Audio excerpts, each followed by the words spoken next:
टुनटुनी चिड़िया अपनी माँ से बिलक बिलक कर रोए जा रही थी। माँ, हमें बाबा क्यों छोड़कर चले गए? माँ बोलो ना। तुम्हारे बाबा की बीमारी ने और हमारी गरीबी ने उनकी जान ले ली। मेरी बच्ची चुप हो जा। अगले दिन हरिका, मेरी छोटी सी बच्ची टुनटुनी बार बार अपने बाबा को याद करके रोई जा रही है। कैसे संभलेगी मेरी गुड़िया? थोड़ा वक्त लगेगा टुनटुनी को संभालने में। बाकी फैक्ट्री से मैनेजर का फोन आया था तो मैंने बता दिया था कि तू 1-2 दिन में आ जाएगी। टुनटुनी थोड़ा सा संभल जाए तो मैं चली जाऊंगी। टुनटुनी चिड़िया अपने बाबा की मौत के बाद बहुत सदमे में आ गई थी, पर अभी शायद उस छोटी सी चिड़िया पर दुखों का एक पहाड़ और टूटना बाकी था।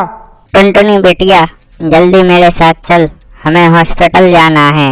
हॉस्पिटल? क्यों? क्या हुआ है? टुनटुनी, तेरी माँ का एक्सीडेंट हो गया है। वो केमिकल फैक्ट्री में काम करते हुए अचानक केमिकल लीक हो गया और तेरी माँ उसकी चपेट में आ गई। डॉक्टर उनकी देखभाल कर रहे हैं। डॉक्टर, मेरी माँ कैसी है? टुनटुनी बिटिया, तुम्हारी माँ की आंखों की रोशनी हमेशा के लिए चली गई है। माँ, ये सब क्या हो गया? माँ, पहले बाबा मुझे छोड़कर चले गए और अब आपके साथ ही हादसा हो गया। टुनटुनी चिड़िया फूट फूट कर रोने लगती है।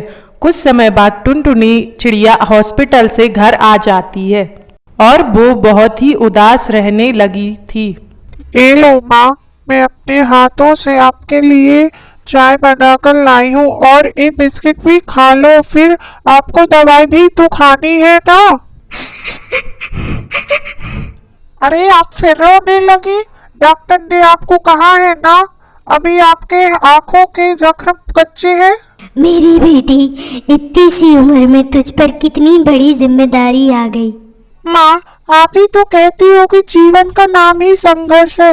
वैसे ये दवाई ले लो, मैं थोड़ी देर से आती हूँ। हरिका के पास जाकर वो बोल रही थी कि काम के लिए किसी से बात करेगी।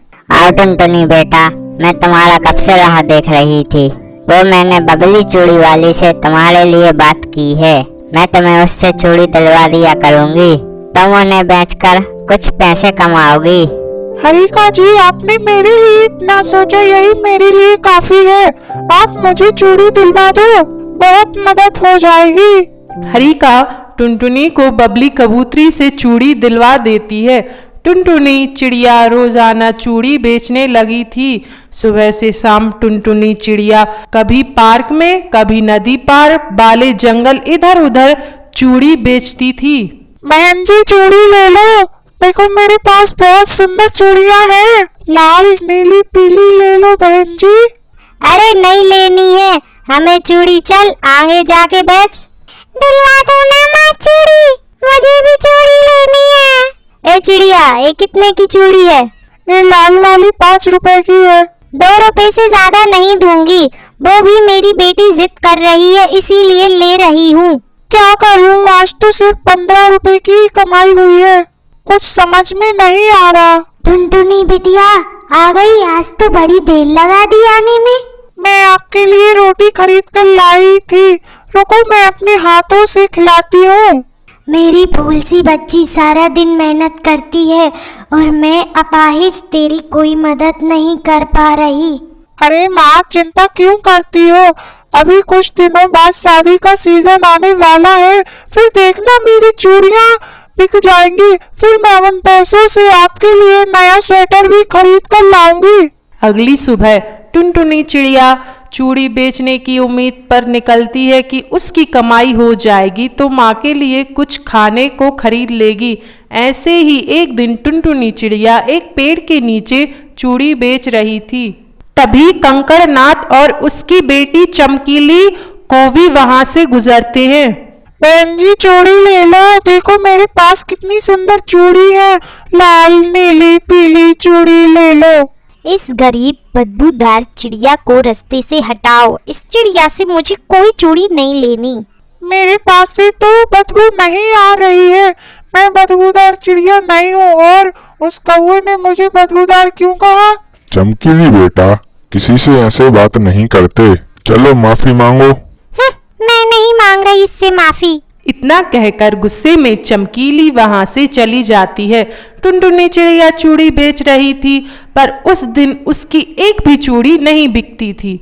एक दिन टुनटुनी चिड़िया एक पेड़ के डाल पर थक कर बैठ जाती है। टुनटुनी की आंख लग जाती है। थोड़ी देर बाद चमकीली कोई उसके पास आती है, लेकिन टुनटुनी सोई हुई थी और उसकी चूड़ियां उसके पास रखी थी। तभी चमकीली कुछ सोचती है। इसने मुझे मेरे पापा से डांट पड़वाई थी, आज मैं इसकी चूड़ियां ही तोड़ देती हूँ। चमकीली चूड़ियां उठाकर थोड़ी दूर जाकर टुनटुनी चिड़िया की चूड़ियों को फेंक देती है और उसकी चूड़ियां टूट जाती हैं। ये सब कड़कना सेठ देख लेता है और चमकीली कौवे को खूब मारता है। फिर कड़कना सेठ चमकीली कौवी को लेकर टुनटुनी चिड़िया के घर आता है, पर वहां पहुंचकर कड़कना सेठ टुनटुनी की मां टोनी को देखकर हैरान रह जाता है। टुनटुनी तुम्हारी बेटी है, तुम्हारे साथ इतना सब कुछ हो गया और मुझे पता भी नहीं चला। ये तो भाई की आवाज लग रही है। भाई, उस दिन फैक्ट्री से मेरी आंखों की रोशनी चली गई। उसके बाद मैंने कई बार आपसे बात करने की कोशिश की, पर मेरी आपसे बात ही नहीं हो पाई। टुनटुनी तुम्हारे साथ इतना बुरा हुआ ये मैं नहीं जानता था। चमकीली तुम भी टुनटुनी से माफी मांगो। देखो ये छोटी सी बच्ची अपने परिवार को चलाने के लिए रोजाना चूड़ी खरीद कर बेचती है और तुमने इसका कितना नुकसान कर दिया। टुनटुनी, मुझे माफ कर दो, मेरे से गलती हो गई। पापा, मैं वादा करती हूँ अब मैं कभी भी किसी की मजबूरी का मजाक नहीं उड़ाऊंगी। टुनटुनी, ये मेरे मोह भोले भाई हैं। बचपन में हम दोनों साथ खेला करते थे और जब मेरी शादी हुई तब से हम अभी नहीं मिल पाए। टोनी, तुम्हें अब चिंता करने की कोई जरूरत नहीं। अब से तुम्हारी और टुनटुनी की सारी जिम्मेदारी मेरी है। अब टुनटुनी अच्छे स्कूल में पढ़ने लगती है और धीरे धीरे टुनटुनी की माँ की आंखों की रोशनी भी वापस आ जाती है और सभी एक साथ खुशी खुशी रहने लगते हैं। अगर आपको कहानी अच्छी लगी हो तो चैनल को लाइक और सब्सक्राइब और शेयर करें। धन्यवाद।